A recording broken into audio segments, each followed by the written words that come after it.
Part 1. They told me I'd never amount to anything, but I'm the one holding the keys now. Those words echoed in my mind the night Dad said them out loud, loud enough for everyone to hear.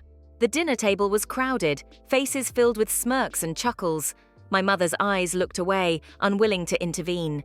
My siblings shared glances, biting back their own cruel jokes. "You'll never be anything, Liv," Dad said, his voice cold and sharp, slicing through the silence that had fallen after my failed job interview. "Just a waste of space, like your mother always said." Laughter erupted. Not the warm, familial kind, but the kind that cuts deep, the kind that makes you feel smaller than the floor beneath your feet. I sat there, fists clenched under the table, the bitter taste of humiliation rising in my throat. Years of struggling, of fighting against every obstacle this world threw at me, and here they were, confirming my worst fears. I was born into a life where poverty wasn't a bad day. It was every day. Our small apartment smelled of damp walls and stale dreams. Rent was always late, food was always scarce, and hope felt like a luxury we couldn't afford. School was a battlefield. Teachers ignored me, classmates whispered about my ragged clothes and worn shoes. I was the invisible girl, the punchline of every joke, the slow one who could never catch up. But my biggest battle was at home. Dad's anger was a storm that never passed, a constant reminder that I was less than his expectations. Mum was silent, her eyes tired from years of watching us all struggle, but never speaking up. One night, after a particularly harsh fight, I ran to the only place that ever felt safe, the tiny, crammed corner of the local library. The smell of old paper and ink wrapped around me like a shield.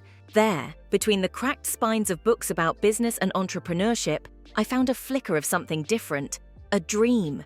Not just to survive, but to rise. I borrowed every book I could carry. Nights stretched long as I taught myself the language of success, finance, marketing, leadership. But knowledge was only half the battle. I needed opportunity. When a flyer for a citywide innovation contest appeared on a bulletin board, I saw my chance. I stayed up for days, crafting a business plan for an app designed to help people like me, those trapped in poverty without access to essential services. The day of the contest, my hands trembled as I presented my idea in front of a panel of judges who looked at me like I was an outsider daring to dream too big. "Why should we invest in you?" one judge asked, eyes narrowed. I swallowed hard. "Because I know the struggle, because I want to change the system that left me behind." The silence that followed was deafening, and then the nods, the claps. I won a small seed fund, enough to start building my idea, but the path was still full of challenges. Investors who doubted me, late nights coding in a cramped apartment, the gnawing fear that it could all fall apart, and worst of all, the sting of Dad's words ringing louder than any encouragement. Yet with every small victory, every new user, every positive review, I felt stronger. I was no longer just the girl they laughed at. I was a fighter. I was a builder. I was the storm coming for the life they tried to define for me. Part 2. The app launch was a heartbeat.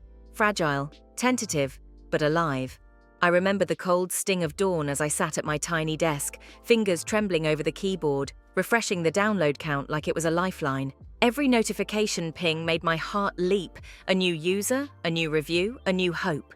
But the road was far from smooth. Some investors who had seemed interested vanished without a word. A harsh email from a potential partner called my app naive and unscalable. My bank account bled dry, rent was overdue, meals were skipped. I often went to bed hungry, stomach twisting with a gnawing mix of exhaustion and fear. One night, curled on the threadbare couch, I thought about quitting. Maybe Dad was right. Maybe I really was just a failure. But then I saw the message from a user in a struggling neighborhood. "Your app helped me find food and shelter for my kids. Thank you."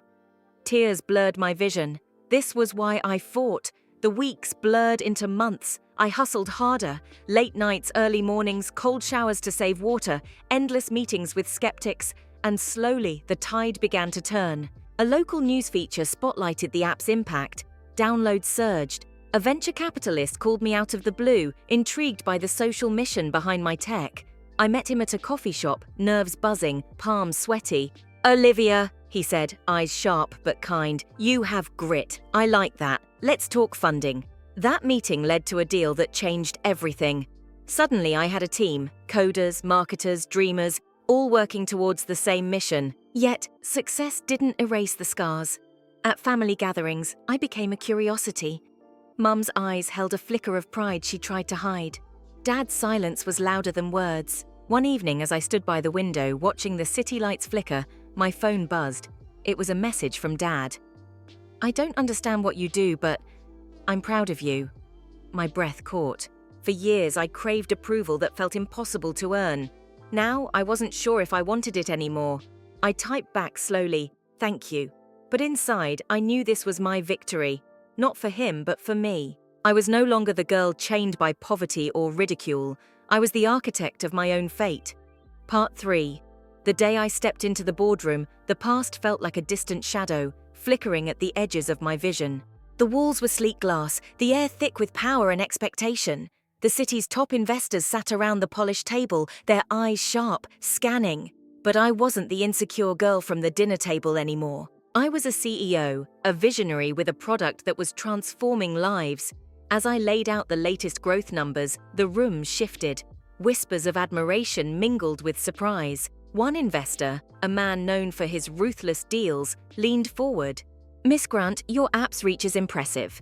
But tell me, what drives you? What fuels this passion?" I held his gaze. My story, the struggle, the nights when hope was just a flicker. I don't just build apps, I build futures, for those like me who were written off. A subtle nod. Then the door opened. A familiar face stepped in, Dad. His eyes scanned the room, landing on me. Gone was the sneer, replaced by a hesitant respect. He cleared his throat. "Olivia, I came to see for myself." The room went quiet. I felt the weight of years, the cold words, the silent dinners, the endless battles. But there was no bitterness, only strength. I smiled, extending my hand. "Welcome," he hesitated, then took it. In that moment, I realized this was more than success. It was redemption, not just for me, but for the girl who once sat alone, dreaming of a better life. As the city lights twinkled below, I knew one truth. I wasn't just holding keys to a company, I was holding the key to my own destiny. And this was only the beginning.